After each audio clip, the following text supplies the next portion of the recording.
बिस्मिल्लाहिर्रहमानिर्रहीम। अस्सलामुअलैकुम प्यारे बच्चों आज हम करेंगे कवायद। कवायद कहते हैं किसी भी ज़ुबान में बोलने के अंदाज़ व चाल को। कवायद में हम पढ़ेंगे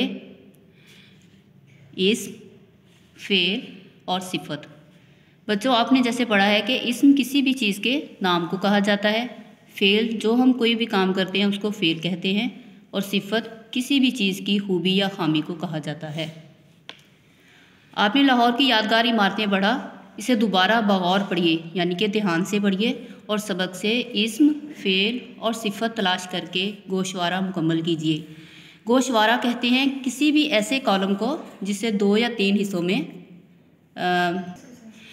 थोड़ा सा आपको गोशवारे के बारे में बता देती हूँ। गोशवारा कहते हैं कोई भी एक ऐसा टेबल बना हो जिसे 2 या 3 कॉलम में तकसीम किया जाए। अब ये गोशवारा जो है इसे इस्म, फ़ेल और सिफ़त में तकसीम किया गया है। तो हम सबक में से इसकी मिसालें पढ़ते हैं। सबक में से मिसाल है लाहौर इस्म है, कहा जाता है फ़ेल, सिफ़त बड़ा। अब हम खुद से सबक में से ढूंढेंगे। नंबर 1 पाकिस्तान क्या है? इस्म, फ़ेल में फैली हुई है, सिफ़त यादगार। आपने सबक में पढ़ा यादगार इमारतें, तो इमारतों की सिफ़त क्या है? यादगार। नंबर 2 पंजाब इस्म है, समझी जाती है, फ़ेल खूबसूरत, सिफ़त। नंबर 3 जहांगीर इस्म, हासिल करते हैं, फ़ेल और तारीख़ी, सिफ़त।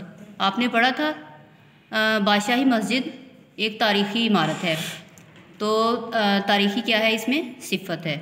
नंबर 4 अल्लामा इकबाल इस्म, फ़ेल में हम लिखते हैं कायम करती हैं, और सिफ़त क्या है? ऊंची।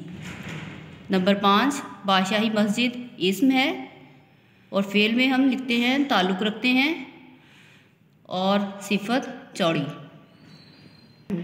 बच्चों अब हम ज़माना के बारे में पढ़ते हैं।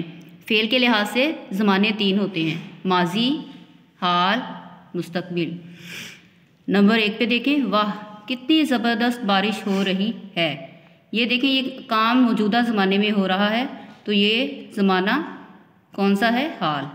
नंबर 2 मैंने खाना खा लिया, यानी ये ज़माना गुज़रे हुए ज़माने में ये काम हुआ है, तो इसको हम फ़ेल माजी कहेंगे। नंबर 3 हम इतवार को चिड़ियाघर जाएंगे, यानी कि इतवार के लिए एक प्लान, एक मंसूबा बनाया जा रहा है कि हम आइंदा ये वाला काम करेंगे, इस इतवार को हम कौन सा काम करेंगे, तो ये हम मुस्तक़बिल के लिए कर रहे हैं प्लान, तो इस काम को हम फ़ेल मुस्तक़बिल कहेंगे। हम जो भी काम करते हैं उसका ताल्लुक़ किसी न किसी वक्त और ज़माने से होता है। गुज़रे हुए ज़माने को माजी, मौजूदा ज़माने को हाल और आने वाले ज़माने को मुस्तक़बिल कहते हैं। बच्चों सवाल नंबर 10, इसका जुज़ अलिफ आपकी ये अपनी एक्टिविटी है, ये आप करें, आपकी खुद सॉल्व करना है, ये खुद की सरगर्मी है, ये आप लोगों ने सरगर्मी खुद हल करनी है। बे पार्ट में दिया गया गोशवारा मिसाल के मुताबिक मुकम्मल कीजिए। ठीक है, आप लोगों ने इसमें से फ़ेल माजी, फ़ेल हाल, फ़ेल मुस्तक़बिल अच्छे तरीके से हल करना है, जैसे आपको तफसील में अभी समझाया गया है। Page number 114।